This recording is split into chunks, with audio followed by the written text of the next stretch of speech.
Sorry, it's me again, it's me, it's okay. Guys at the back, you all okay? Great. Camera crew doing good? We'll chat.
Everybody, welcome to the first 2 days of the NEOM Masters have produced skill, adrenaline and pure class.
That was the action from the boulder rounds. Now it's day 3 and time for the speed climbers to make their mark. Welcome to the Saudi Arabian desert and the NEOM Beach Games. And as you can see from that spectacular shot overhead, we're in the middle of the desert, and what a place to go climbing.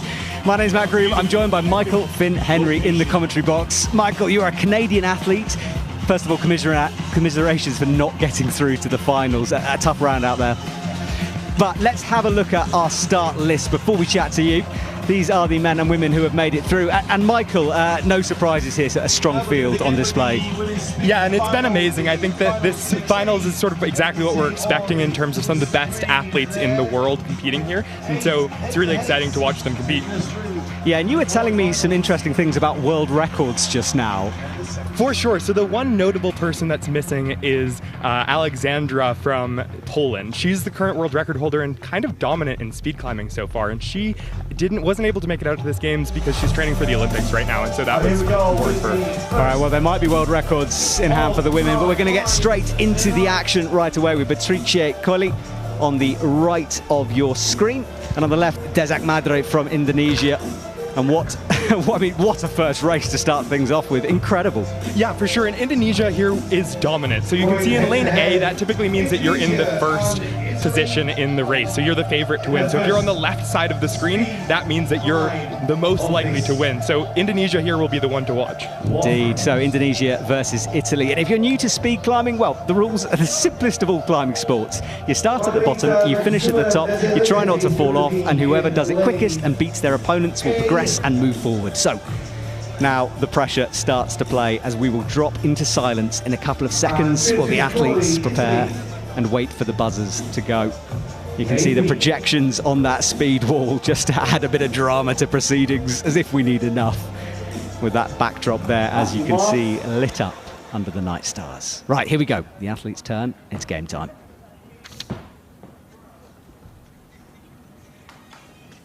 Ready?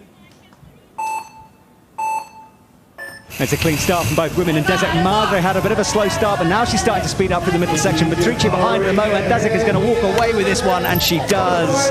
Patricia Corley knocked out early on in proceedings. A good run from her, a 7.07, but Desek just a little too quick on the day. And Michael, it looked pretty clinical from Desek there.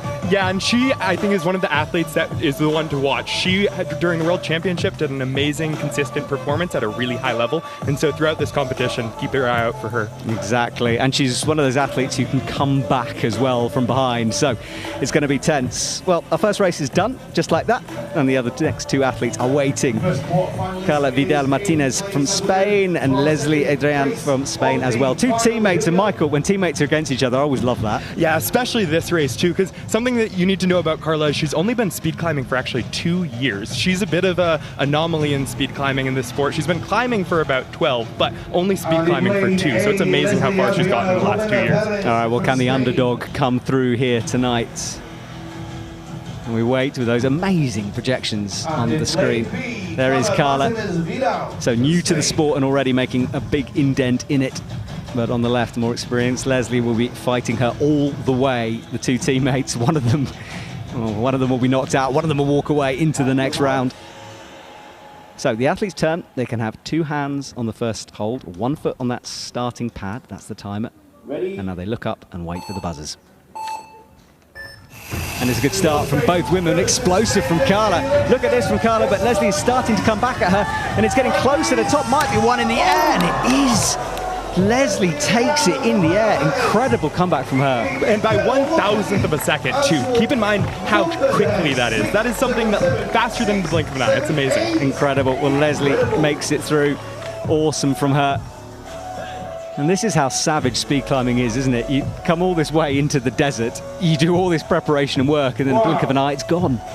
And it's amazing too, especially again for such a young athlete in the field. Carla's doing amazingly, and to have such a consistent performance, almost winning the race, is incredible. Well, congratulations to them. Next up, Natalia Kaluchka, the Polish legend on the left. She's going to be very hard to beat here tonight. Sofia Caristo from the USA, probably the underdog in this race, certainly in terms of experience. For sure, and I think Kaluchka has such an amazing experience, and actually Sophie might be one of the youngest athletes here, I believe. She's only 17 years old, so definitely we'll see how the experience versus the rookie. Yeah, up-and-coming athlete again. And this is the joy of this competition, actually, that we get to see athletes we wouldn't normally do in a final, perhaps, and they get to show off their stuff right now. And remember, the world record is worth keeping an eye on as well. We'll let you know if that comes close, but it is 6.24 for the women. So once again, as per normal, right foot on the wall, left on the pad. Ready? Well, no full start, strong start, but it's neck and neck through the bottom of the wall. In the middle, though, Sofia is starting to pull back. It is going to be Natalia Kaluchka who takes it, as expected, but boy, she was pushed all the way then. And that's the thing, too, is in speed climbing, it is such a mental aspect. If you can push the athlete that you're against, there's a risk of them slipping. So even though Natalia was the favorite here, if Sofia can keep on pushing all the way to the top, then that puts pressure on Natalia. Yeah, we've seen it before in speed climbing. Anything can happen. An athlete slips near the top and they fall. That's it, they're done. So it's worth keeping in touch. All right, next race. Already we're rolling through this final. And another Kaluchka sister, Alexandra Kaluchka this time, Andrea Rojas from Ecuador on the right. Bronze medal in the Pan Ams, an incredible athlete. She walks out onto the stage. This is going to be a really tight race here. Ecuador versus Poland. These two athletes have been on the scene for a long time. They both know exactly what they're doing here, and it's just a case of concentrating, focusing, finding the flow. Lane A, Alexandra Kaluchka, Poland. And both of these athletes are so experienced. It will be exciting to see. I think we'll have a consistent performance from both of them, and we'll see who comes out on top. All right, well, here we go. Keeping the nerves down. It's all a mental game at this point as well. Kissing the bicep in the background. I love it. Look at the difference. Focus from Andrea there as she closes her eyes. Ready? Good start from both women, and it's close at the bottom. Andrea with slight hesitation. Alexandra Kaluchka is starting to move away with this. She motors through the top. It is going to be Alexandra Kaluchka. Good time from Andrea, though, 7.910. Andrea will leave the competition. Alexandra Kaluchka moves forward to join her sister in the next round.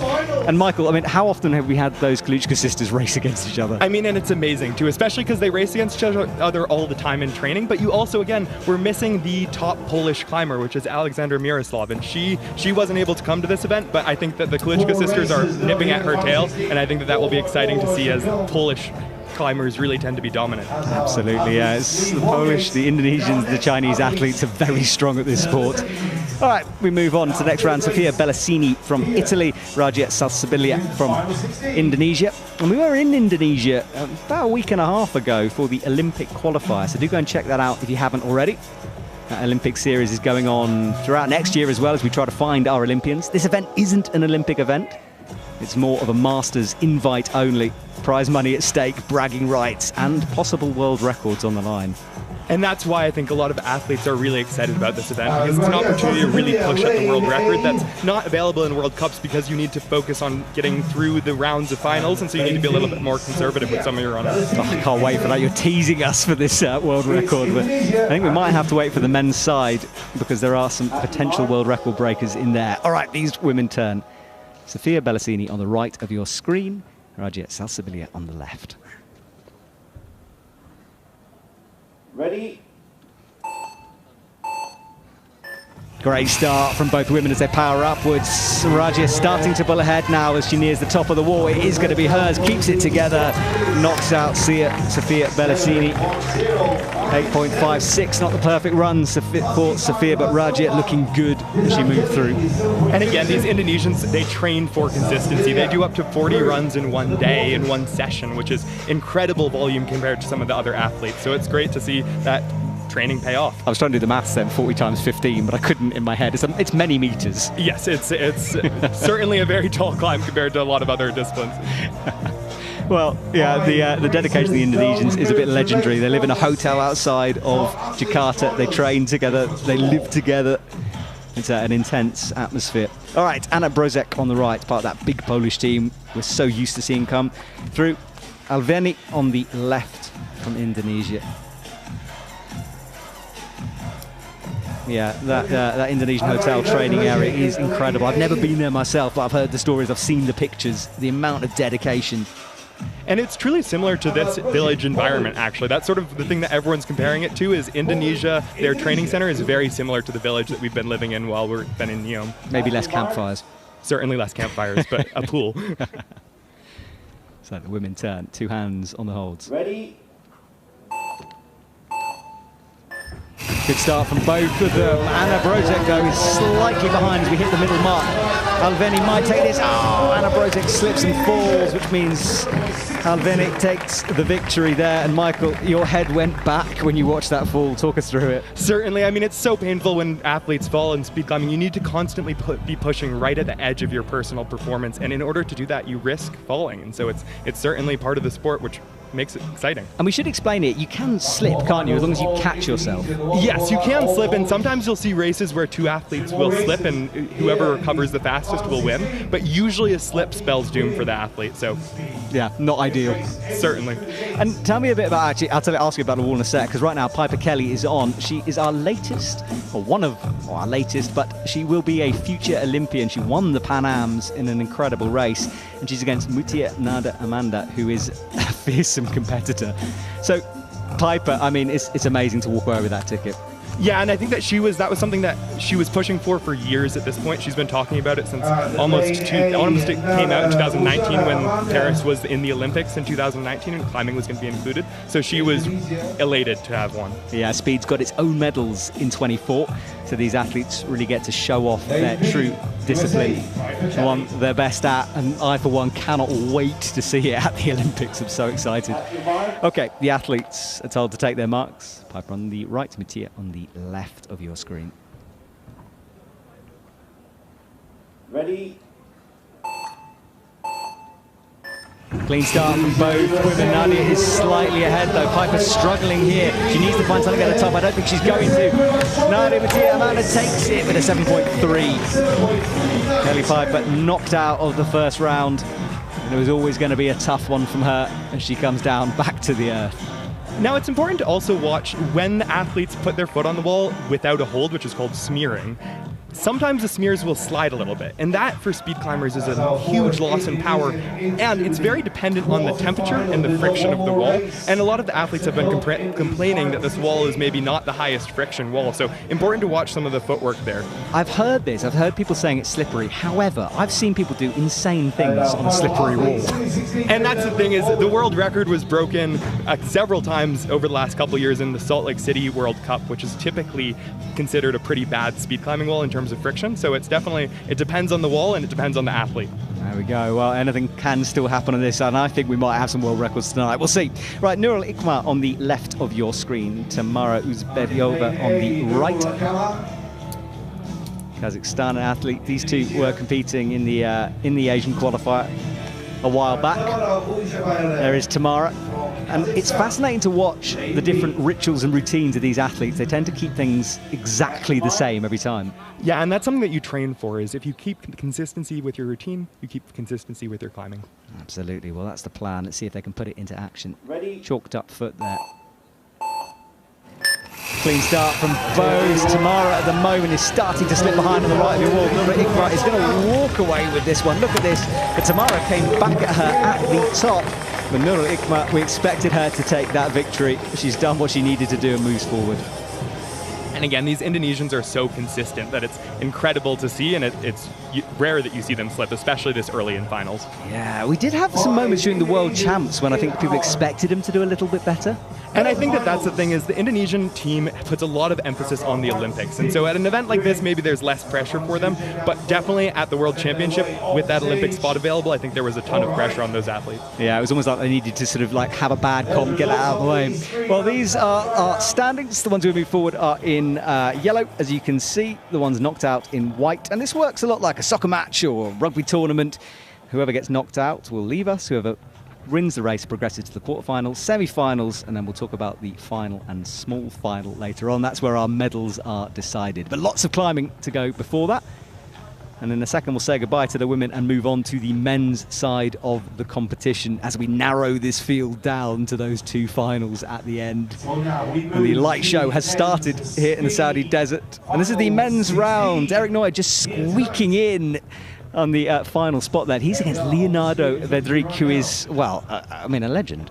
Certainly. I mean, both of them are very well-known athletes, and it will be interesting to watch because Eric is trying a brand new speed climbing beta that no one's ever tried before. So keep an eye on the beta, especially through the middle of the wall. That's something that he's experimenting with, and we'll see if it sticks. Wow, so something he's done in practice, he's going to put into comp performance here. Eric Neuer, there he is, the giant of a man. He's absolutely lovely as well. He's a gentle bear, if I can call him that. He'll probably hate me for it. Vedric Leonardo on the left. I think he thinks of himself as a tiger. He got a tiger tattoo on his leg, and he talks about himself as the tiger. Right, gentle tiger then, that'll be bad. So, the gentle tiger versus the Indonesian speed machine on the left. There he is, Vedric Leonardo. And it's important to note that Vedrick is currently the world record holder. So we might see a world record in this race. This is going to be exciting. We've got a potential world record and a new beater on the right of the wall. There's a lot to watch out for here. Certainly. It's an exciting race to watch. We'll see. All right, here we go. Well, the athletes just wait. It must be so strange to know your face is being projected behind you, but here we go. At your mark. So Eric Neuer from Spain, focused as he grabs the wall, and Vedrick Leonardo from Indonesia. Ready. Explosive start from both of them. No slips from Eric in the middle. And look, he's really in touch with this. Incredible from Eric Neuer, but Vedrick is going to take it with a 5.2. But a 5.63 from Eric was impressive stuff. And Michael, I don't know if you could spot it. It went so quick, but did he do the new beta? He did do the new beta, and it was interesting because he started to lose when he started the new beta, which makes it an interesting question of maybe that's not the right choice. Yeah, exactly. We'll have to debrief that with him. Eric Neuer has got big smiles on. And it's worth remembering that, of course, as brutal as this seems, these athletes have had an incredible time out here in the desert with some fantastic facilities. And look at that camaraderie between the two of them. I think speed climbers more than anyone are friends deep down. All right, next up, a man who is an absolute giant, Ludovico Fossali on the right of his screen, Zainal Aparin on the left. Ludo, I mean, I've watched him train a few times. It's incredible to see him. Again, he's one of those other athletes that really trains at a high volume. And so it's really impressive to see the consistency. And his training times are much slower than his competition times, which is always impressive because you'll see him getting 6-second times in training and then very low 5-second times in competition. So wow. We'll see. So he finds something a little bit extra out there. And he is also doing a new beta here, so it will be interesting to watch him and see how that works out for him. I love this. The athletes changing things up at the end of the season. Getting ready for next year, of course, and Ludo looks very relaxed there. All right, the athlete's turn. This is going to be a monster of a race. Ludovico Fossali puts his right foot on the wall, that left foot makes sure of the starting pad. Not strong start from both. Ludo slightly ahead in the middle, but now he's in the middle section of the wall. Coming up to the top, it might be Ludovico Fossali, and it is. What a race for him. Wow, and that's a big upset. Again, the left side of the wall is always the favorite to win. So the fact that Ludo on the right side of the wall won is a huge upset. And so it's good to see his time coming down. Yeah, and a 5.32 from him. Super, super quick. But it was one in the air. And Michael, it always amazes me, like how often these races are won on that final dyno. Especially too with the men's speed climbing, because any slip is so detrimental to your overall performance, and it really sometimes comes down to just the reaction time, right? Even a hundredth or tenth of a second can be anyone's race. Yeah, and reaction time is so important because if they get it wrong, of course, that's it, full start, they're done. Yeah, and that's one of the, again, brutal parts about the sport, but also what makes it so exciting is that the athletes really need to push at their reaction time and trying to get their reaction time down. But it's also a huge risk, right? Because if you false start, then you're immediately disqualified. Yeah, it's pushing that edge, that limit, isn't it? And this is the comp to do it, though, of course. So we're going to see some limits pushed. This is it. Jung on the right of the screen, Aspar on the left. Jung from Korea. And this Korean team has impressed me in terms of their speed climbing prowess. They're really coming on and one to watch for the future. All right, here we go. Ready. Explosive off the ground for Jung, but he slips down low. Aspar's going to run away with it. Look at the power, look at the clock. 5.40 and a slip from the Korean athlete. Unfortunate for him. Certainly, and I think that it's really interesting to note that Aspar's best time is almost 5.2 seconds, so almost 0.2 of a second slower, or faster, I should say, than what he got here today. So it's interesting to see because that might not have been a maximum power run for him. So it will be interesting to see his next run as he progresses through finals, how fast he'll go. Exactly. Of course, you can't save it all for that finals. We've seen some real upsets. Remember Emma Hunt, what am I talking about? Alexandra Kaluchka at the World Champs, her first slip, her first loss since 2013. So favourites might not be favourites. Right, we've got another future Olympian, Matteo Zelloni on the right. First time I've actually seen him compete since he got that ticket in Bern. There he is. And Amir Mayratov on the left-hand side. And Matteo was carrying around a bit of an injury on his right hand. Yeah, well, so we've been training here for the last week, which has been amazing, but Matteo unfortunately hit his hand on the wall and got a pretty serious cut on his finger. So he has taped it up, it's all set to compete on, but it might hold him back a little bit on this run. Yeah, I've been walking around asking him on finger gate update. He says it's getting better, so the fingers crossed. They can see it strapped. So nasty injury from him, but he's bounced back, so can Matteo show us what he's got in the tank here? Ready? It's a clean start from both men. Matteo slightly behind. Amir really making progress. Matteo's going to have to find something. He can't. Amir will move forward. Matteo claps, but not the perfect run from him. Matteo Zaloni knocked out in round one. Very close. And it was a close one. And it was interesting to see because Matteo suffered from a slip on the wall, on his smear again. And so it's interesting to see because some of the athletes have really been struggling with that. And I have to wonder how much, too, he was so focused on his finger and maybe any pain from that he lost focus on his feet. Yeah, anything kind of take you out of the zone, can't it? And it's so difficult when that happens. Especially for speed climbing because if you have pain, if you have a finger injury, that is something that you're thinking about. And anything that you're thinking about can just be a distraction. Okay, well, look at routines here. Look at Sam Watson on the left. Kick the wall. There it goes. He does that every single time. He's against Ramad Adi Maliono on the right. Michael, you got any weird rituals? I have my, maybe not weird rituals, but I have a very, very set speed climbing preparation ritual. And it's interesting to note that Sam is probably the most fastidious about his ritual, and he does it in practice, he does it everywhere he goes, he does the exact same 3 wall kicks, and it's his thing and it works for him, so he keeps on doing it. Well, it's clearly working. He won the Pan Ams as well. But that man up against him is a real competitor, Maliono. And Sam is a real one to watch for the world record. He was earlier this season the unofficial world record holder, so he was the first person to go below 5 seconds in training, but he hasn't been able to do that in competition yet, so we'll see what happens here. All right, well, this is the one to do it in for Sam Watson. He was my commentator earlier on, a lovely man. Let's see what he can do against his opponent. That's a good start for both. Sam Watson is slightly behind here. Look at the speed of Ramad Maliono.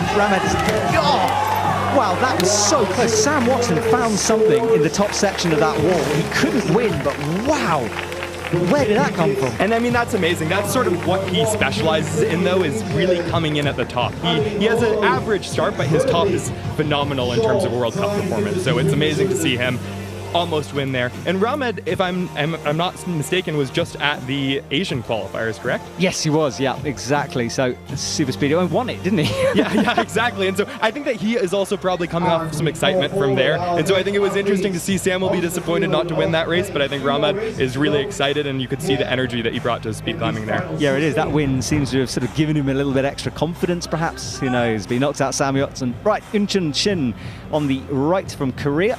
And Ryo Omasa, who is the current Japanese record holder, on the left of your screen. Got third at the Asian qualifier recently, so a strong competitor.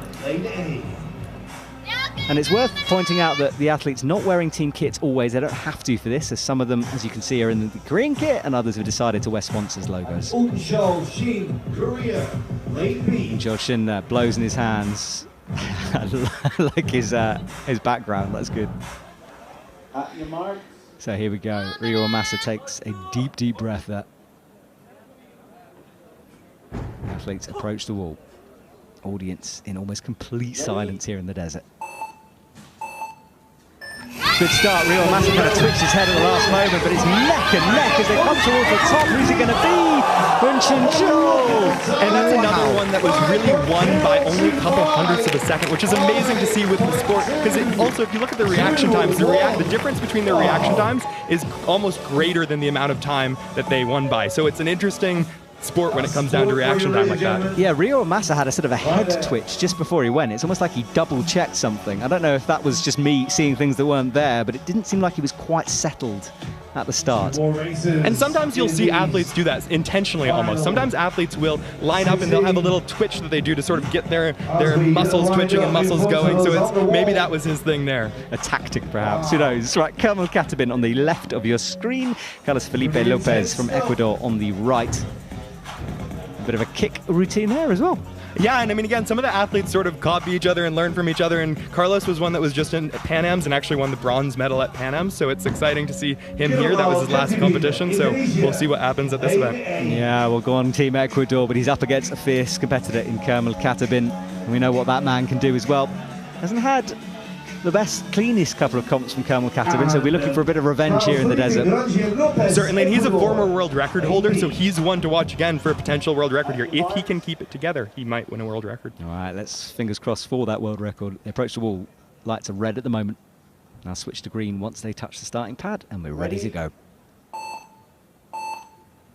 And it's a great start from both athletes, but Kamal Katibin is putting ahead for the middle section. He's going to take it at the top, but watch out! No, he holds it together. And what a time, a 5.189 from him. Incredible performance, but I thought he might be slipping at the top, but he kept it all together and knocks out Carlos Felipe. And he's one of the ones that climbs under 5 seconds as well, and it's notable that he climbed under 5 seconds on the Salt Lake City wall, which again, some of the athletes complained about the friction there, and he's one of the ones to watch in this competition, especially if the athletes don't like the friction on the wall, then he usually benefits. Something Alex Magel said once, which was something about there's no such thing as bad conditions, which maybe is true for speed. Certainly, and I think again, he broke the world record on a wall that was supposedly bad conditions, so you never know. Exactly. Right, our final race for the men. Alfian Mohamed on the left, Yaroslav Kach from Ukraine on the right. Yaroslav, the Ukraine record holder. He broke that in Bern.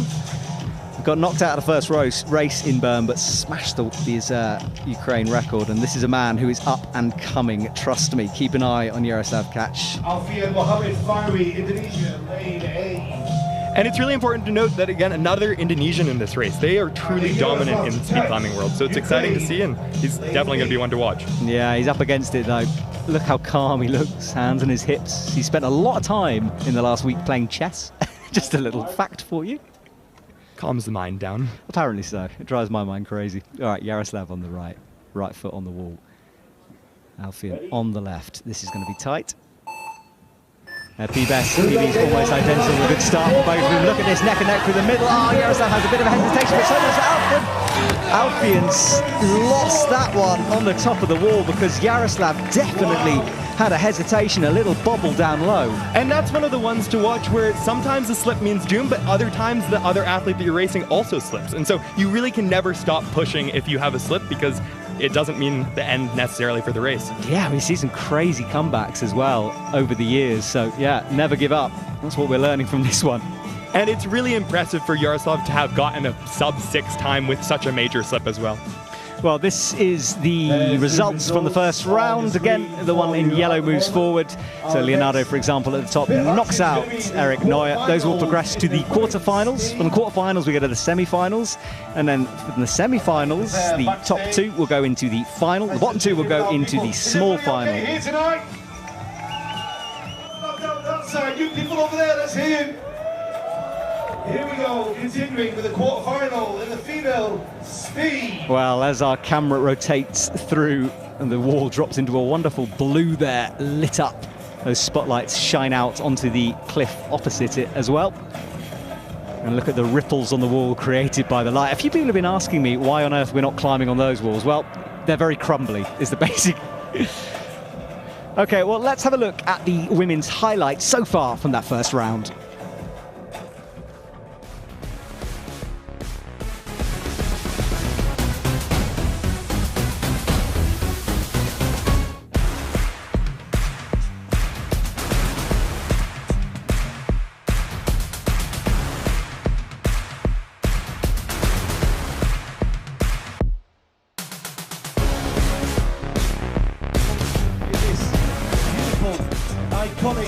Well, there were some replays from earlier on, and let's have a look at our quarterfinals as we move on. Desek Madre into the quarterfinals. Leslie as well. After that, it's Mutia. She moves forwards. Alexandra Kaluchka, one of the two sisters, she's also through. So Natalia Kaluchka before that. Raja Salsabilia, she's in. And then we have Kajian after that, and Nadia, and followed by Nuro Ikma. They are the ones moving through to the quarterfinals. And we're having a little bit of a pause in proceedings because the athletes have put in an appeal. Sam Watson has appealed against his start, so we're waiting for confirmation on what goes on with that. But while we wait for that appeal to go through, let's have a look at the highlights from the men's first round, shall we?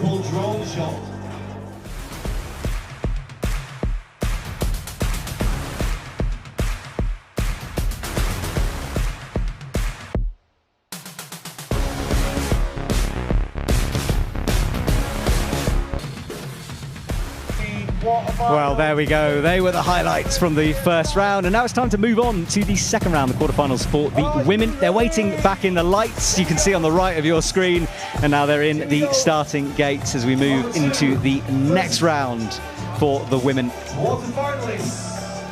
Desek Madre on the left of your screen, Martinez on the right. Leslie, there she is, stands with the red hairband, almost said hair there, red hairband on her right.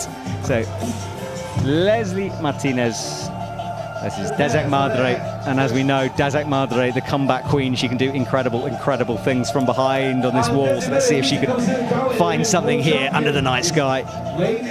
Quarterfinals time. Remember, we're still in the knockout phases of this, so whoever loses, they will be kicked out. And they will not be progressing. So, tense race here. And look at the focus on Leslie's face. Incredible from her. She stares down at the ground, but Desek always does that as well. Keeps her eyes closed. Never much emotion coming from her until the very, very end. Ready? Well, it's clean. They haven't had any full start so far, and Leslie was explosive, but now Desek is starting to come at her at the top. Can Desek keep it together? She can keep it together.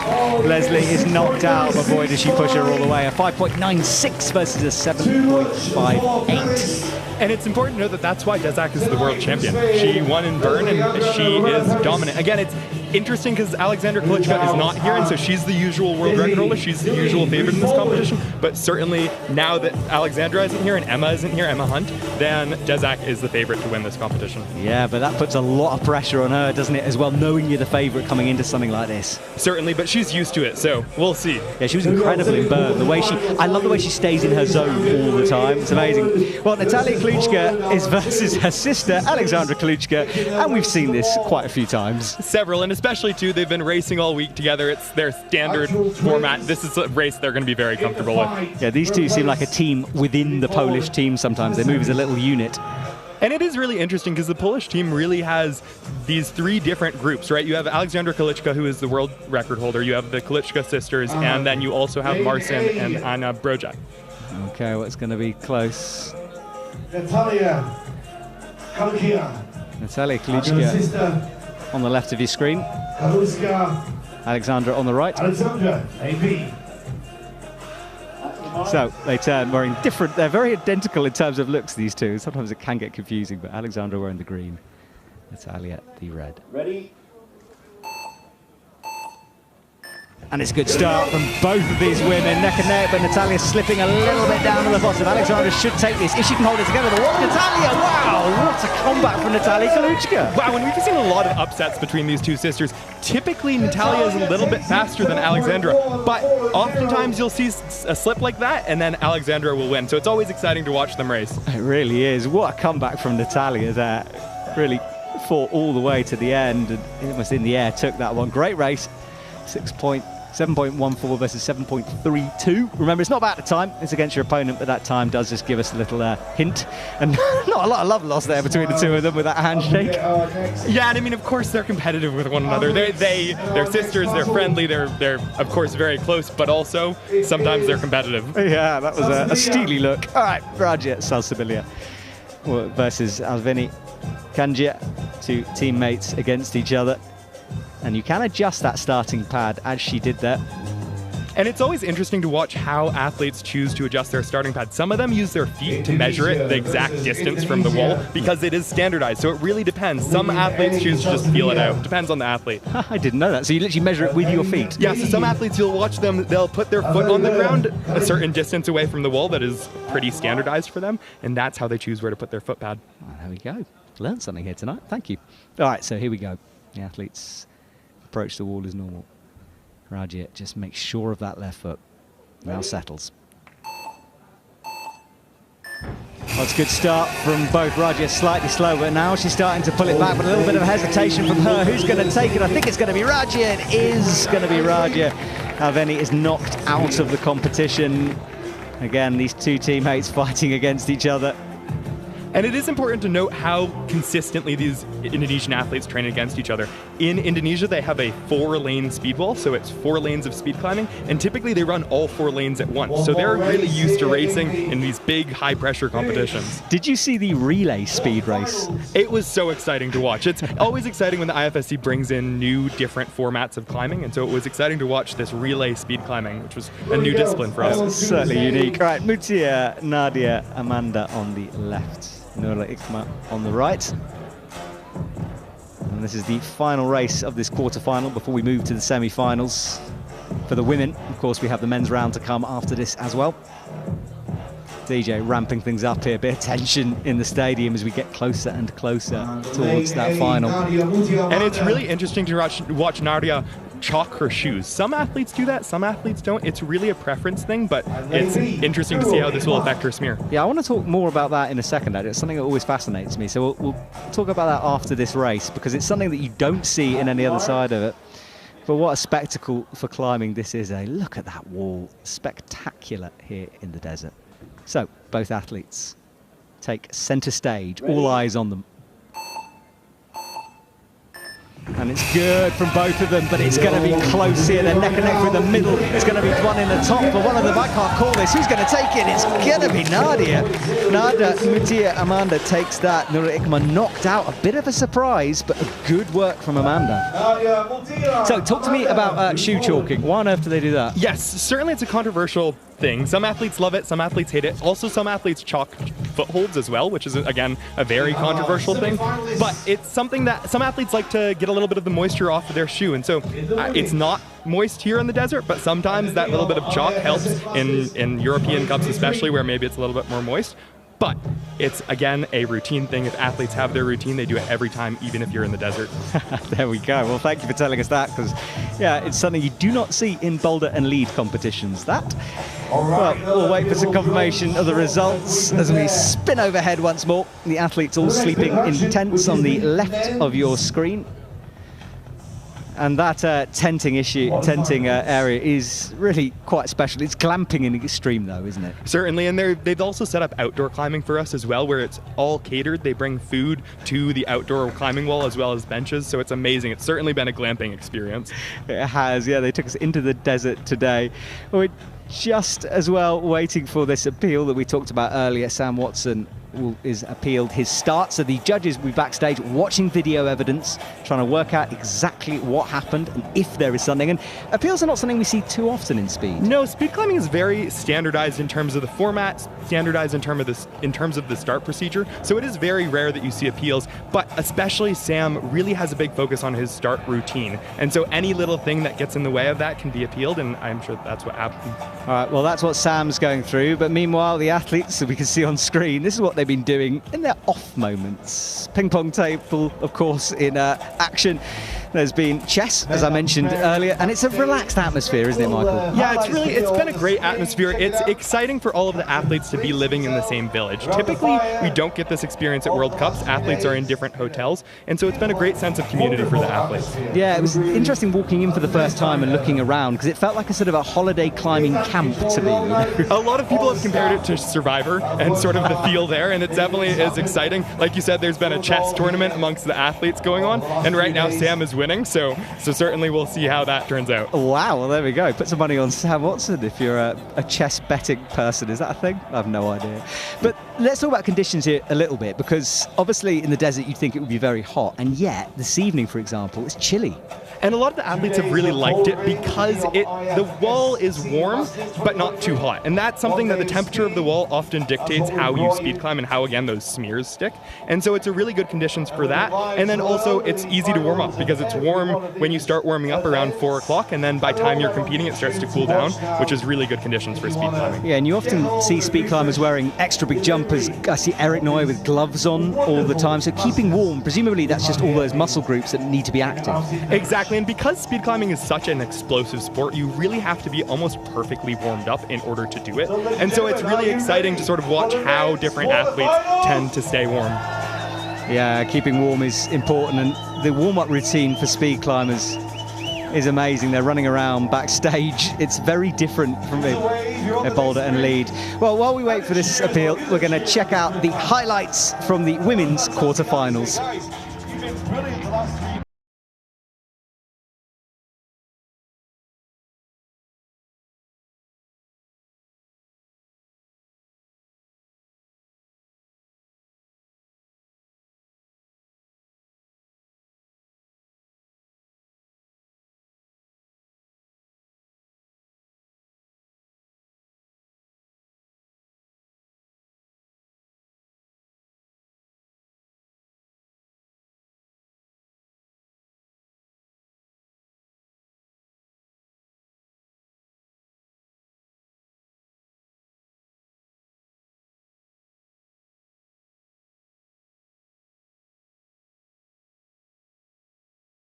That was the action from the women's quarter-final. And just to let you know, we are still waiting on this appeal so we can move forward into the men's round.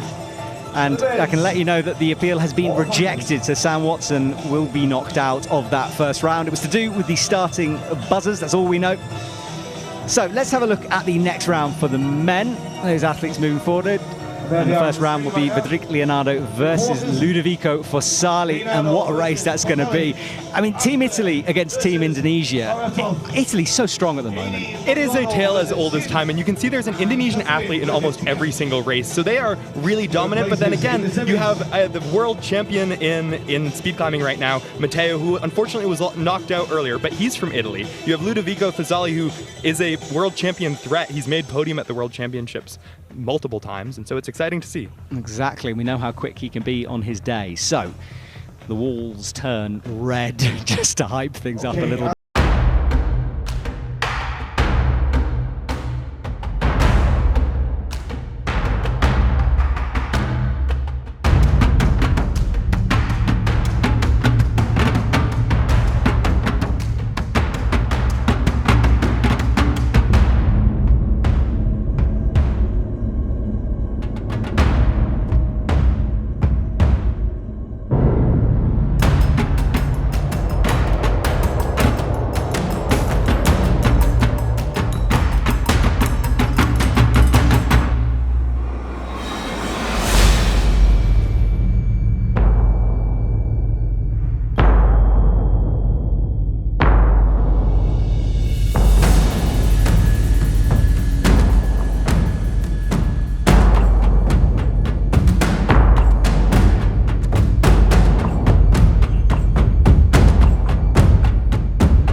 To try for the world record at this competition. There's less pressure because there's no World Cup points on the line, so a lot of the athletes are really excited to push to their absolute max and see if they can break the world record.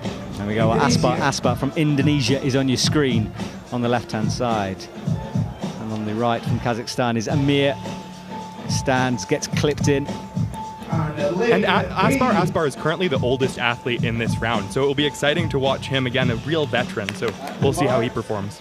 All right, well, there he goes on the left. This is going to be close. Aspar certainly the favourite on paper here. And look at the PBs, it's close, but Aspar is ahead with a 5.19. Oh, it's a full start, though, from Aspar. Michael, I hope we wouldn't have to talk about this, but tell me about full starts. Yeah, full starts are definitely a frustrating one in speed climbing because of the reaction time that you have to have in order to really push at winning a race. You need to be cutting it very, very close to breaking the false start limit. And now it's interesting what they do for false starts. It's not that you can't start before the buzzer, you actually have to start 1/10 of a second after the buzzer starts. And so what that tries to do is it tries to make sure that no athletes are predicting when the buzzer goes off, because theoretically no human can react faster than 1/10 of a second. And so that's why they set that limit. And you can see there, he actually reacted after the buzzer, but it was within that 1/10 of a second barrier. So he was unfortunately given a false start and disqualified.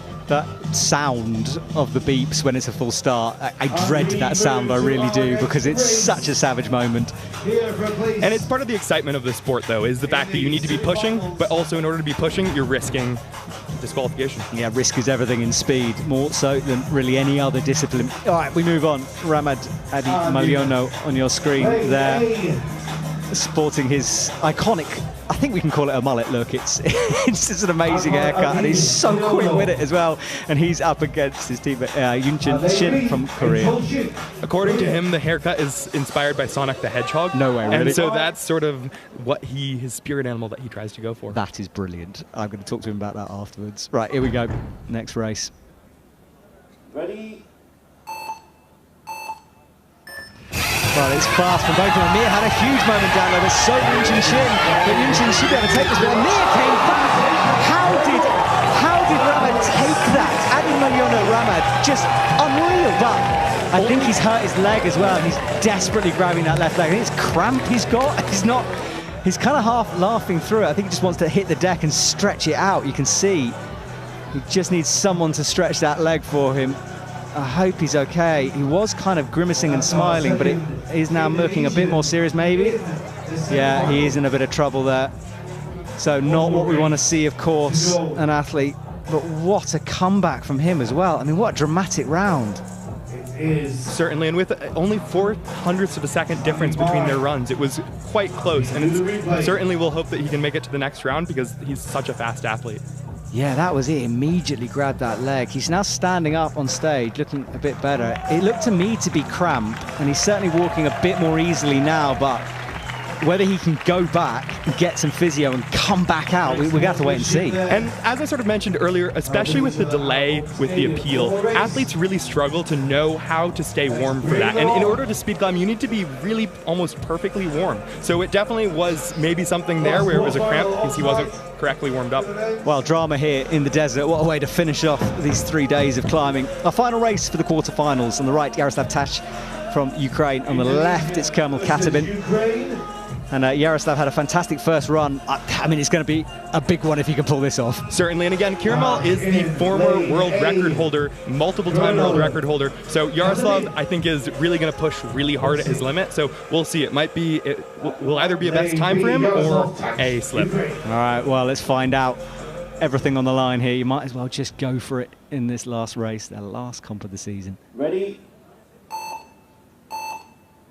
It's a good start from both. Yaroslav is keeping in touch at the moment and near the middle part. Big stick from Kermel Katabin means Yaroslav is going to progress. Team Ukraine on fire right now. And that is a huge upset. And it's exciting to see again with someone like Kermel. He is such a legend in speed climbing, but sometimes he struggles to keep it on the wall. And there, he definitely kept. This is spectacular. I mean, look, I don't want to give away the boulder results, but let's just say Ukraine did pretty well for the women, and now Ukraine doing well for the men as well. Yaroslav Tash moves forward, and this is uncharted territory for that man. Certainly, and it's exciting to see a team like Ukraine doing so well. I think that they have been training in multiple different locations. And well, let's check out the results from that one. So what an incredible quarter-final round as we go down. Remember, we're waiting for Adi Malyono to see if he's okay. He grabbed down by his calf muscle. Hopefully it's just crab. He can go back, stretch it out, have a banana, whatever you do for that, and sort himself out for it. But we worry about him. And a full start, that FS from Asbar. Asbar means he was knocked out. That's why there isn't a time for the Kazakhstani athlete. So that's, I tell you what, this is a very, very exciting way to finish things off here. Incredible. That's the quarterfinals done. Semi-finals, and from here on, those athletes won't be completely knocked out. So in the semi-finals, one of them will move forward to the final, one the small final, and the small final is the race for bronze. So 4th place in bronze. And Michael, that is it's a harsh race. You walk away with a medal or nothing.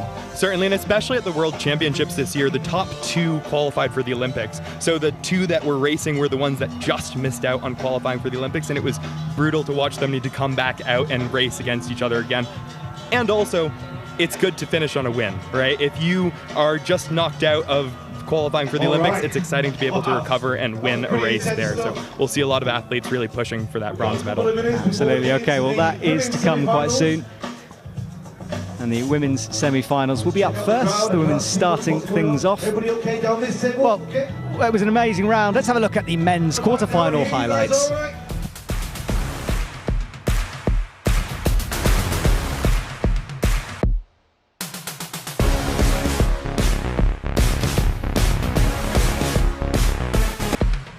Well, despair, euphoria and pain there in the quarterfinals. We hope that he's okay.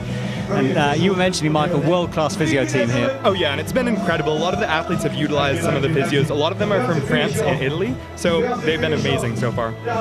Yeah, and the facilities here have been incredible throughout. Now, look, just to explain what happens, we present the athletes again, so they come out onto the stage and say hello to the crowd. Which is always a really exciting moment for the athletes. Oftentimes you're so focused on competing and warming up that it's exciting to take a break mid-finals and get to come out, see the crowd, see the scenery, especially here.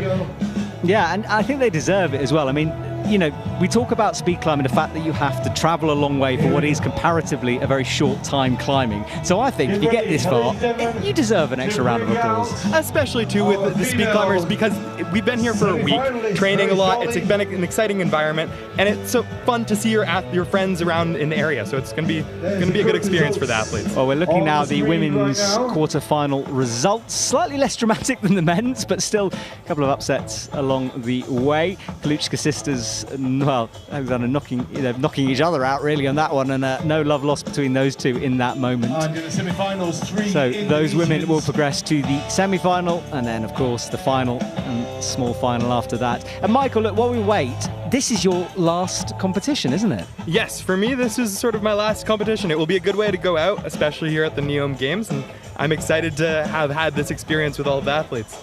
Yeah, it'll be sad to say goodbye to you. What's the future of Canadian climbing? So the future of Canadian climbing, we have a couple really good climbers. We have Dylan Lee, who's coming up. He was just at the Youth World Championship and really making some moves. Ethan Pitcher, I'm not sure if he's retiring as well. He's been talking about it, so we'll see how that sort of plays out. And then also there's a couple really good climbers coming up through an Olympic search program that Climb Canada was just invited to. So we have several climbers there that are coming through this Olympic search program. And speed is one of those sports that for me has grown over the years, both in terms of popularity. I mean, it's so, if you're a new time viewer to climbing, you turn this on, you understand it straight away, don't you?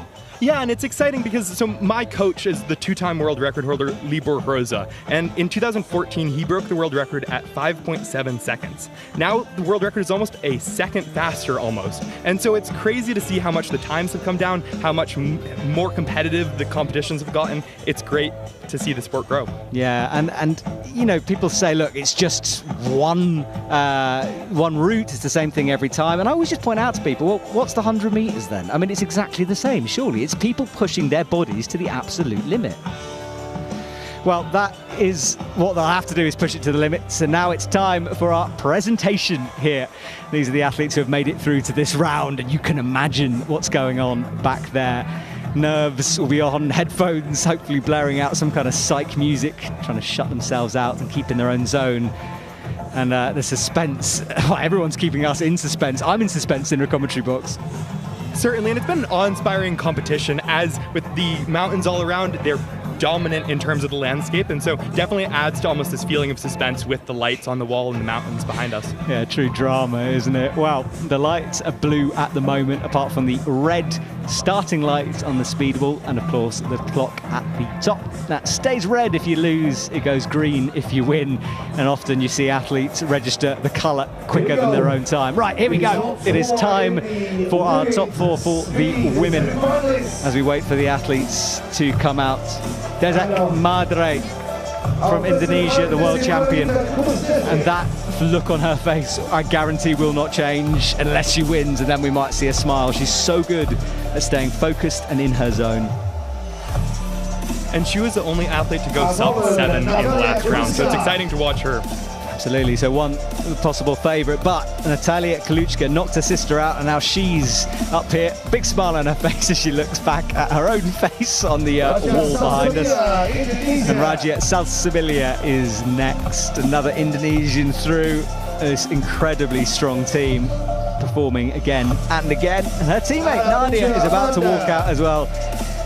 There is Nurul Ikma, Indonesia, with the heart symbol in the background. And you can really see how dominant Indonesia is. 3 out of the 4 athletes being from Indonesia, they have a great program there. Yeah, they really do, and it's a place where lots of athletes go and travel to in order to experience that training. Certainly, and it was great to have the World Cup there earlier this season, as well as the Asian qualifier event. It's amazing to see how they train. Yeah, they put a lot of investment into speed. It's clearly paying off as those athletes lead the stage. And now we wait again. The drama, they're really hyping the drama for us tonight. which they've been hyping the competition and the drama all week, and it's been really exciting for the athletes. So we'll see how times come down here. Yeah, you can go back and watch all of the broadcasts from before, but now it's time for the men out onto the stage. Federico Leonardo on the left, hand in the air. Congratulations to him for getting this far. And then, well, a bit of a surprise perhaps, but he's into the finals. Incredible from Amir, Kazakhstan, representing Kazakhstan as well. Strong team. Certainly, and he's the one that's, again, a real veteran in the space. And you'll notice that he's a lot taller than some of the other athletes, so he definitely does a different style than a lot of, especially the Indonesian climbers. Yeah, you can see the height difference there. Ramat Malyono on the right. Well, it looks like he's okay from whatever injury he had. And finally, Yaroslav Kach comes out from Ukraine, staying in there for the athletes together. Malyono looks like he's blinking. He looks okay to me. I'm going to watch him when he walks out. I think it must have just been cramp, but we all know how painful cramp can be. Certainly, and I think that also for the athletes, when something like that happens, you don't really know what's going on at the time, so you don't know if it's a cramp or if it's a pulled muscle or even worse, a torn muscle. Yeah, it's a good point, and they'll want to carry on competing regardless of injury as well. Well, while we wait for that women's semi-final, which is moments away, let's check out some highlights from the competition.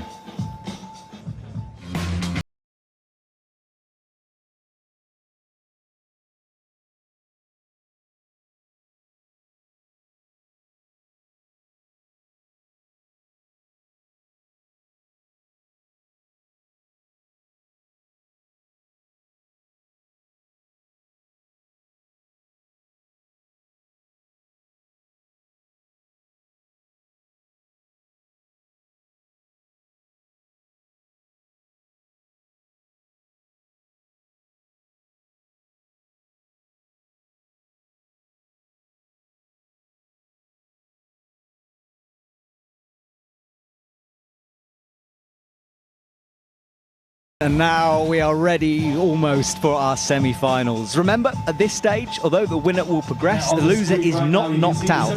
They move to the small final. The small final is for third and fourth place, and therefore a race to see who will be our final spot on the podium. That's the wall, 15 meters and slightly overhanging. Yeah, it's 5-degree overhang, which doesn't seem like a lot, but when you're climbing it, it definitely makes a big difference. And Michael, people watching this are going to want to know how to get into speed climbing because it's clearly brilliant. How do they get into speed climbing? And that's one of the great things about the growth of the sport is speed climbing walls have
For the final, so can't wait for that.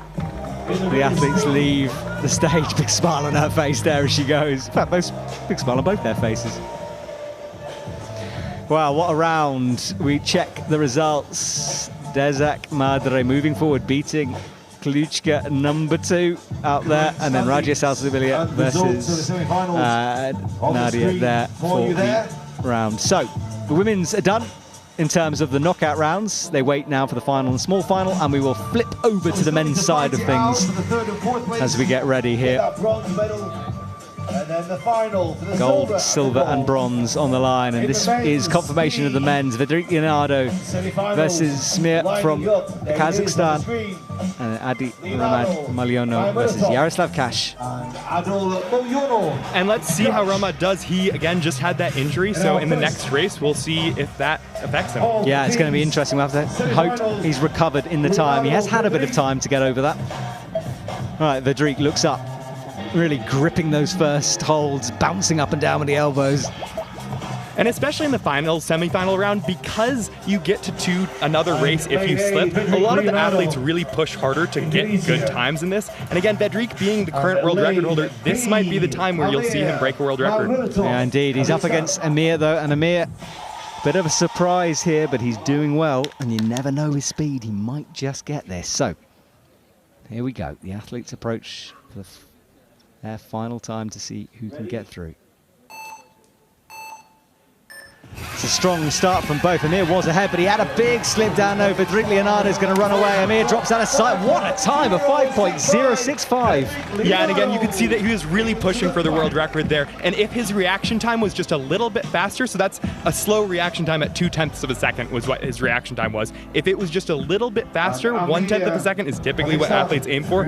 If it was faster, that would have been a world record. Yeah, and Amir, I think, has also got a bit of an injury. He was grasping his fingers. Now he's holding his wrist. He is in pain there as well. What is happening here in the desert? I think he tried to almost look to me like he was trying to re-put his finger back into place, almost like he was shoving it back in. Yeah, it's also something too where I think if he has a forearm cramp, is a pretty common cramp in speed climbing, and so sometimes just stretching out the forearm helps as well there. So either a finger injury or forearm injury, it definitely is something to, again, the conditions here with delays make it hard to stay warm. Yeah, well, injuries all over the place here. What way to finish. And then is next going to be Yaroslav Kash on the right-hand side, Malyono on the left. And Malyono is the one Michael was talking about with that injury we saw, stretching it out. He looks loose now, he looks ready. But psychologically, it's hard to stay in the zone after an injury like that. So we'll see how consistent he's able to maintain. But he is an amazing climber, an amazing consistent climber. So we'll see if he's able to keep it together. Yeah, hopefully it won't be in his head. But Yaroslav, well, he'll be hoping for another incredible race. What a journey he's had so far in this final. All right, we wait. Ready? Oh, it's a full start for Malyono. So that means he goes, and Yaroslav Kash suddenly has a chance for gold. Certainly, and it's an incredible experience for him. Again, sometimes speed climbing is a little bit random, and it's exciting when someone false starts that you have the opportunity to all of a sudden be on the top of the podium there. Well, we talked about it maybe being in his head, and perhaps Malyono there, not 100%, but it's a reaction time thing, so Certainly, and he reacted 0.097 seconds after the buzzer, which is only 0.003 of a second faster than you're allowed to react. So it was really close to being actually a great start. Oh, well, so close. It's so far. He'll move into the small finals. And now, for everyone watching, we have just 4 races left of the NEOM Beach Games climbing competition. As we move forward to the next, will be Vedrik Leonardo versus Jaroslav Kash in the final. Incredible from him. And Vedrik will be the favourite on paper, but at this point, I'm forgetting about paper because, let's be honest, we have seen all types of things go down in this final so far. Third place will be a little bit different, of course. Amir, we're hoping Amir's arm is okay. I thought it was a finger initially, but then it looked like he was, as you say, stretching his forearm almost.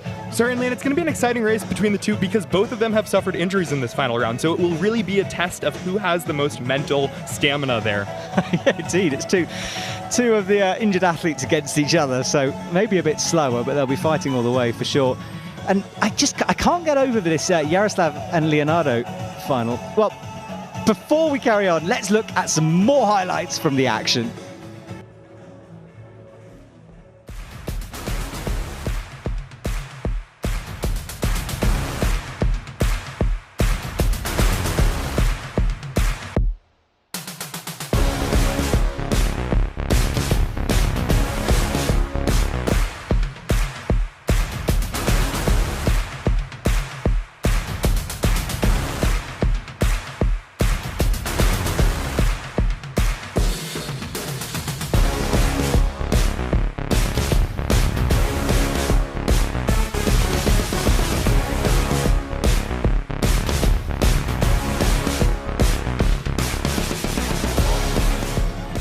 Well, there we go. That was the action from earlier on. Small finals next, also known as a fight for 3rd and 4th place. 3rd, of course, will walk away with the bronze medal, a place on the podium, and bragging rights here at the NEOM Beach Games. So we'll start with the small finals. We'll get that moment of drama out of the way, and then we'll move forward to the finals, where we will find out which one of those athletes will be our winners. Desert Madre, Raja Salsabilia. It's going to be close. It's going to be exciting, of course, out here, and it is the last bit of action we have to bring you of this broadcast. And as the lights seem to match the music and confirmation on the speed wall itself for that small final. And here we go, the lights are on, which means we're almost ready to go. I can see the athletes in the background. There is Kluchka there, she walks over. And it's interesting, Kluchka, if you watch, brought out a towel with her, which is something that she doesn't usually do, and so it's an interesting addition. Potentially there's a bit of dust on the field causing her to want to do that. Yeah, Natalia Kluchka there on the left. Yeah, so Natalia Kluchka on the left of your screen will be up against a tough opponent, Nadia. Lane B. So Nada Mutia there. Fighting for from Indonesia. You can see her on the big screen, you can see her on the small screen. There is Nada there. Turns approach the wall. Natalia Kluchka on the left. Ready. Well, it's a clean start from both. Natalia was slow off the mark. She's slow in the middle as well. Nada should take this. If she can come through, it is going to be Nada, but oh, she made hard work at the top of that wall. And you can see again, one of the few sub-7 times we've seen tonight, and so that really makes a big difference. And it actually is her personal best. If you look on the screen there, that is a personal best from Nadia, which is exciting to see.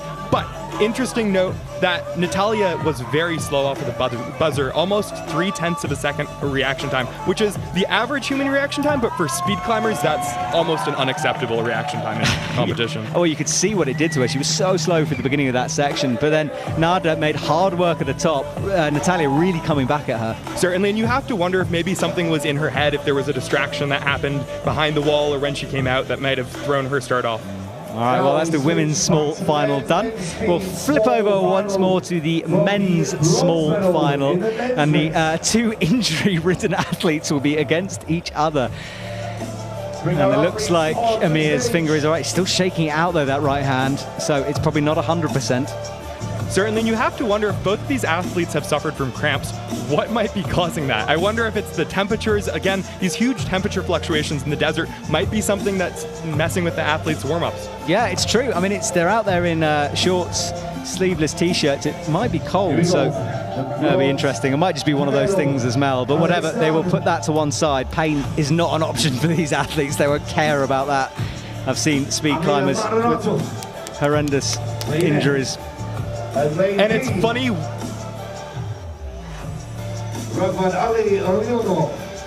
Lane B, Indonesia, for the bronze medal. So, on the left of your screen, as we wait, is Amir from Kazakhstan. He prepares himself, and then Mariano on the right side.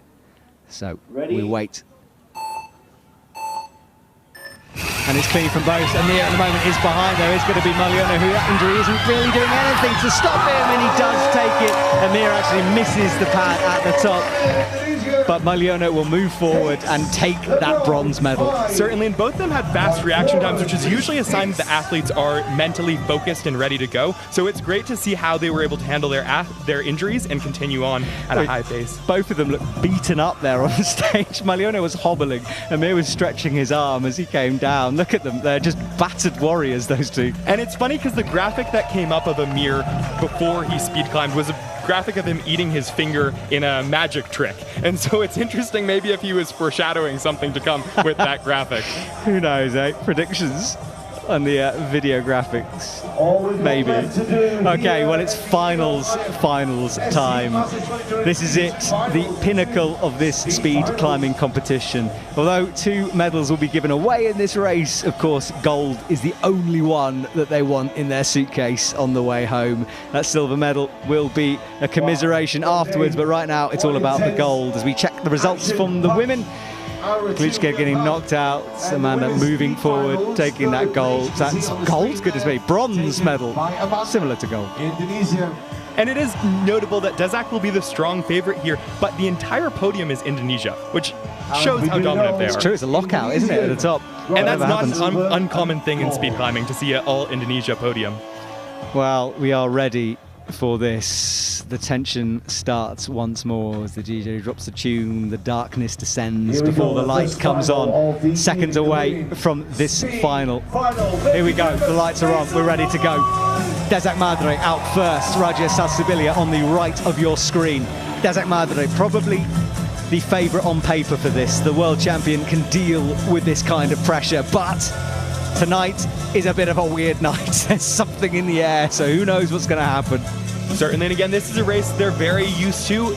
It will be interesting to see if Dezak really pushes to see if she can try for the world record. Again, she is typically very fast, but not typically as fast as Alexandra. So we'll see. Well, let's have a look. There is Dezak, keeping calm. She still hasn't cracked out of her zone yet. She will if she wins. And there is Raja muttering something to herself. And she stands there, eyes closed. In fact, both of them eyes closed, blocking out the crowd, blocking out the lights. And now the eyes will pop open as they turn, face the wall. This is for the gold medal. Athletes just taking their time, everything perfect. Right foot on the wall, left on the pad. Ready? That's a good start from both. Doesn't have a bit of a hesitation. She's going to have to do a comeback thing if she's going to take this. Raja, though, is powering up. It is going to be Raja Salsabilia. Raja takes victory. Dezak Madre just couldn't recover from a slow start. And important to note, that's a new record for Raja. So that's something that while Dezak slipped, she still was pushing all out the entire way, which is exciting to see, and that's why the athletes are here, is to get good times. Yeah, it was. It was a good performance, and Raja, I don't think she can quite believe it. She's standing in a bit of a daze out there. Well, especially between teammates, I think there's sometimes like it feels like there's a hierarchy, and maybe that's something that she's impressed with herself for having won, but you can see the camaraderie there. Really exciting to watch. That is, like, Dezak was more excited to congratulate her than anything else. Huge hugs all around. And at the end of the day, Indonesia walks home with all 3 medals, so it's been a good night for them. Yeah, that is a good team visit, isn't it? You can justify next year's budget on that one. Certainly, and it's interesting to note that the other dominant country so far has been China, but they're notably absent typically because they're really focused on training for the Olympics. And because this event doesn't contribute to any points to the Olympics, I think they might have held back from attending this event. Okay, well, there we go. This is the men's results there. Of course, we know the third and fourth place. Now it's just who can take gold. Jaroslav Kaš versus Vedrik Leonardo. Vedrik, the favourite on paper, but all the way through, Jaroslav has just found something special. He had a full start moment. There's no such thing as luck really in speed climbing. Everyone has the same playing field, and sometimes the cards just roll in your direction, the dice rolls in your direction. And that's one of the things that makes the sport so exciting, is the fact that anything can happen on any given day. The climbers and finals are so close to one another that it's really exciting to watch, because this is anyone's race. Yeah, honestly, my job is to commentate this. If I was a spectator, I'd be watching through my fingers right now. I don't think I could handle it, honestly. It's just the amount of emotions these athletes have going on right now. It's a special thing to watch. Certainly, and from Yaroslav's perspective, you need to wonder if he feels like he has almost nothing to lose. He's racing the current world record holder, who Vedrik will certainly be pushing for a world record on this run. Jaroslav, you can see stony face there, but definitely will be pushing as hard as he can. How does Jaroslav keep this together? At your marks. He knows that in the next under 6 seconds, he might walk away with the gold medal, but Vedrik, the favourite. Ready. Well, it's quick from both of them. Jaroslav slightly ahead at the moment. Vedrik is coming back at him. Look at his power. But what a performance from Jaroslav. And Vedrik Leonardo takes victory. But Jaroslav with a fantastic time. Yeah, and truly a great time for him.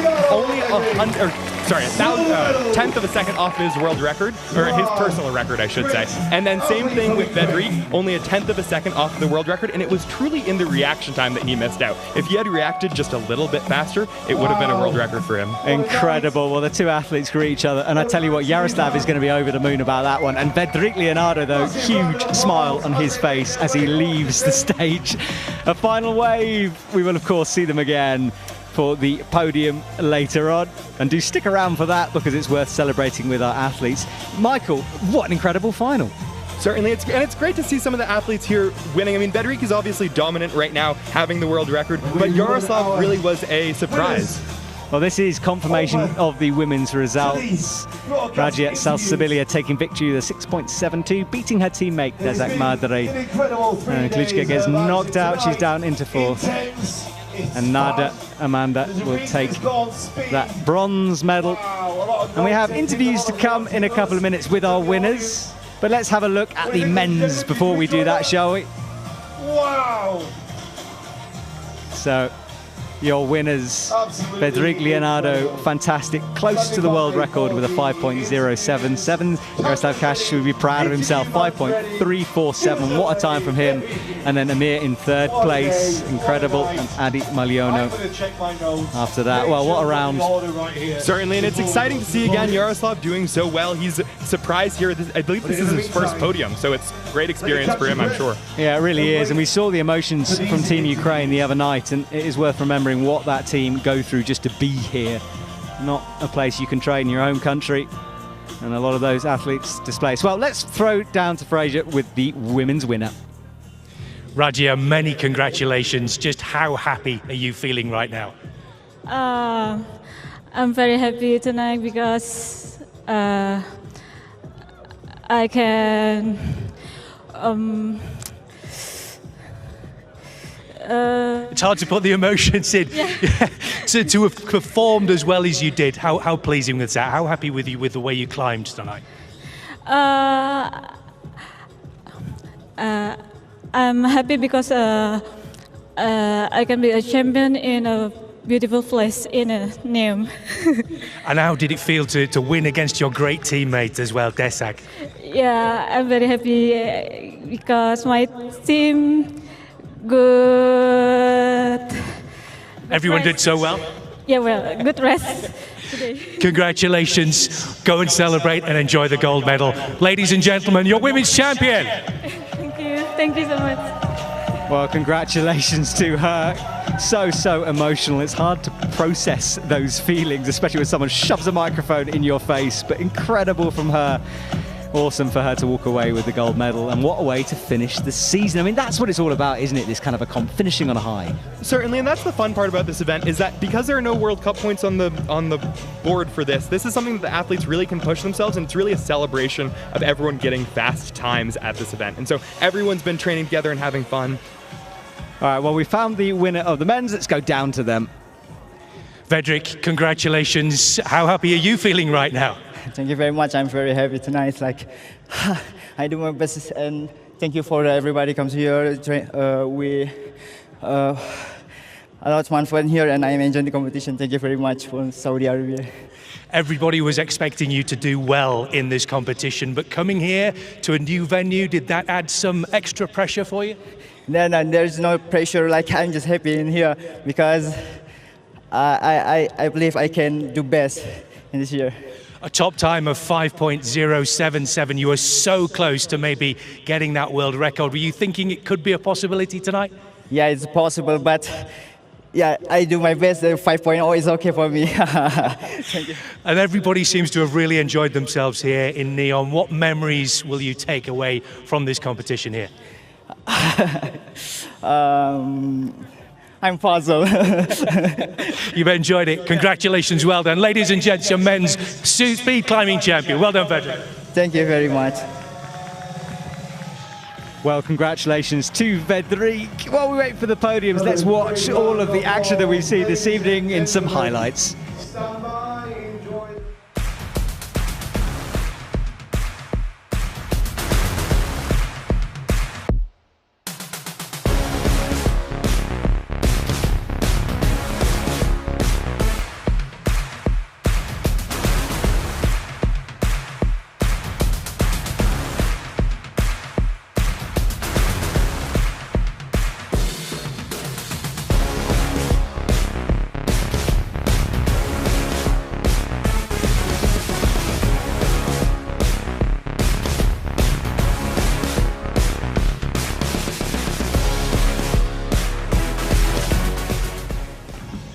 Well, what a final that was. Hey, one to remember, one for the history books, but now we have our winners crowned. And very soon they'll be coming onto the stage for the podium places.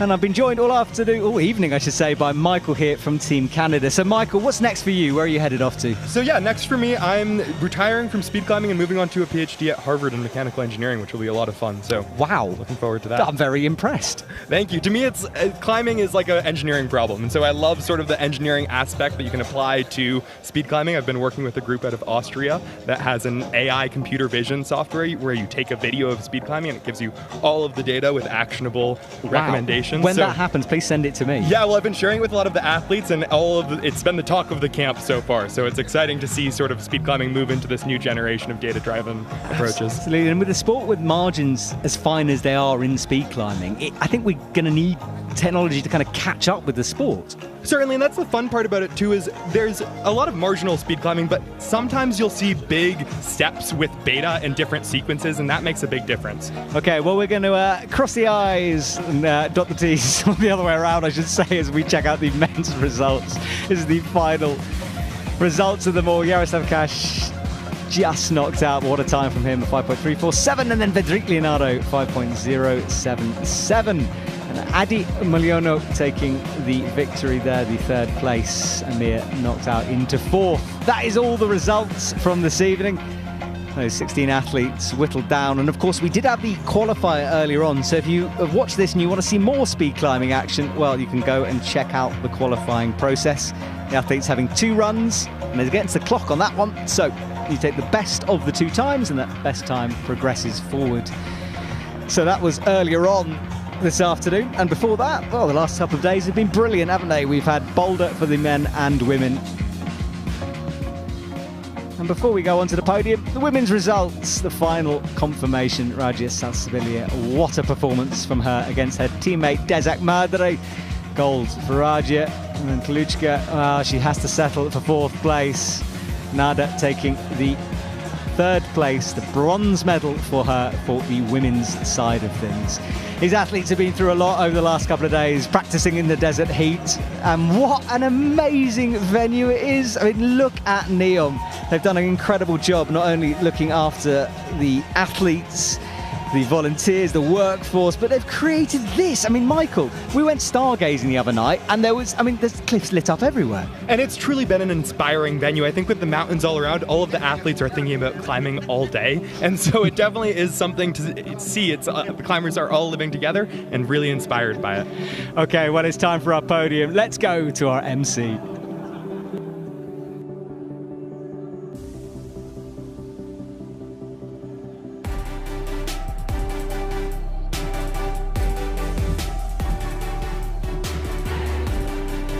Ladies and gentlemen, a very good evening. It's time for the medal ceremonies for the NEOM IFSC Masters 2023. And we start the medal ceremony for the women's. Please welcome the medalists for the NEOM IFSC Masters 2023 Women's Speed Competition. And the medals will be presented by Yasmin Khandi, Managing Director of the Saudi Climbing and Hiking Federation. And in third place, and the bronze medalist representing Indonesia, Nadia Mutia Amanda.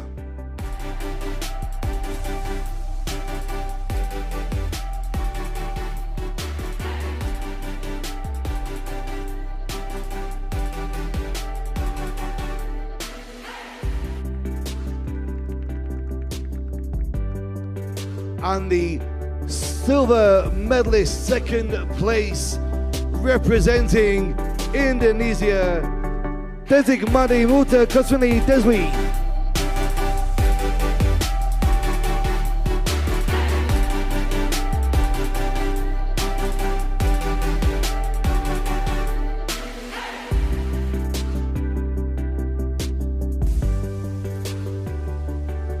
And ladies and gentlemen, first place and the gold medalist and the winner of the NEOM IFSC Masters 2023 Women's Speed Competition, representing Indonesia, Rafa Salsabilia.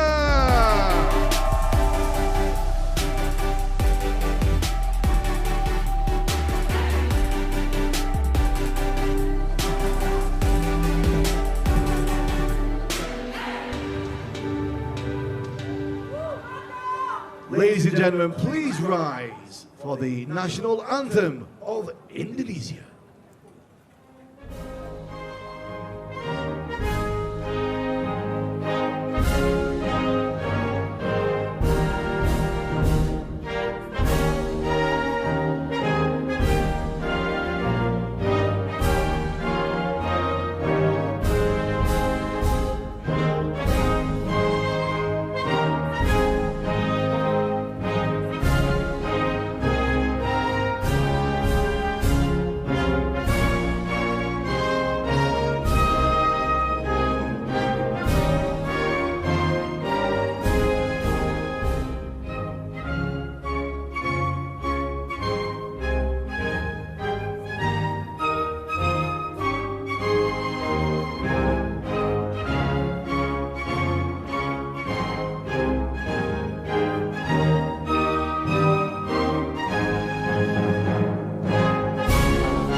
Ladies and gentlemen, the medalists of the NEOM IFSC Masters 2023 Women's Speed Competition.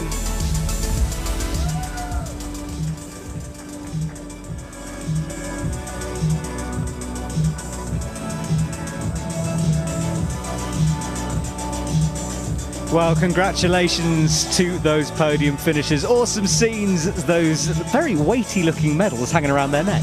Certainly, and it's exciting to see that the athletes are all friends, of course. They're all close to being on the Indonesian team. And so Indonesia taking home all 3 medals is really impressive.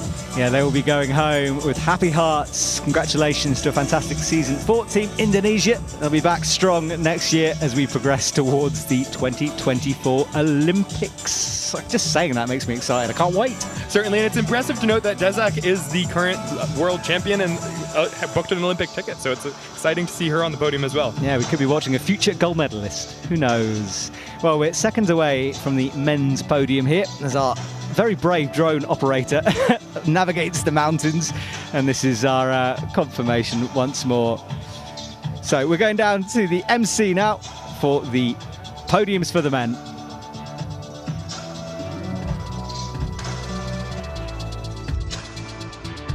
Ladies and gentlemen, the medal ceremony for the NEOM IFSC Masters 2023 continues. Please welcome the medalists for the NEOM IFSC Masters 2023 Men's Speed Competition.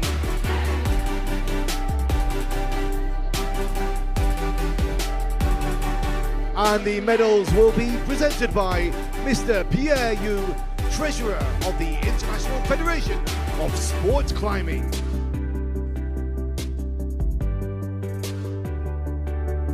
And in third place, and the bronze medalist representing Indonesia, it is Mohamed Aido Mulyono.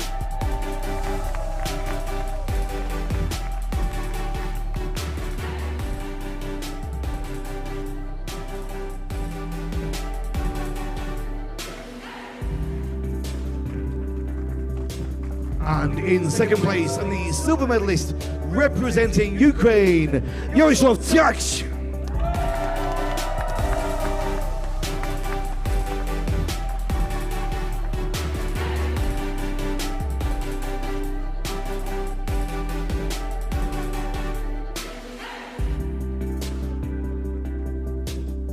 And the first place and gold medalist and winner of the NEOM IFSC Masters 2023 Men's Speed Competition representing Indonesia, Frederick Leonardo.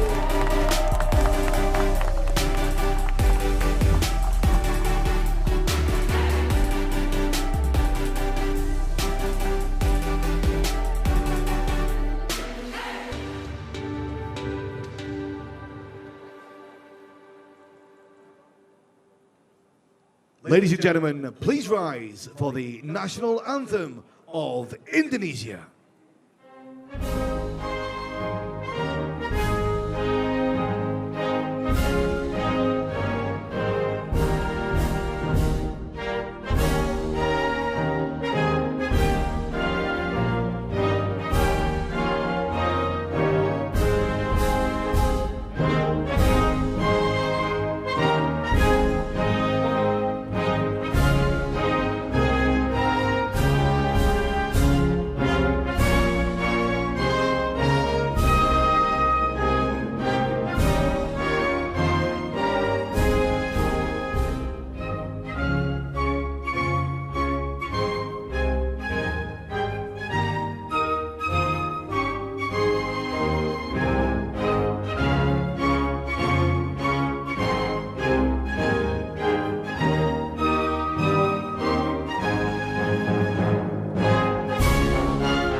and gentlemen, the medalists of the NEOM Well, congratulations to our three podium finishers as they stand and celebrate. I'm going to celebrate my co-commentator here, Michael Finn Henry. Thank you so much for joining me this evening. Thank you for having me, Matt. It's been a pleasure. It's been brilliant having all of your insights, and best of luck for your retirement and that PhD. I hope it goes well. Thank you so much. Looking forward to watching. Well, we'll say goodbye to our athletes now as they gather for one final photo opportunity on the top. And it's our chance really to say congratulations and thank you to everyone who has competed here over the last 3 days. Blood, literal sweat and tears have gone into them getting to this point and getting on that podium, and what a way to finish off proceedings here at the NEOM Beach Games. Thank you so much to everyone who's joined us throughout the last couple of days. We'll be back with more IFSC action very, very soon. Good night, everyone.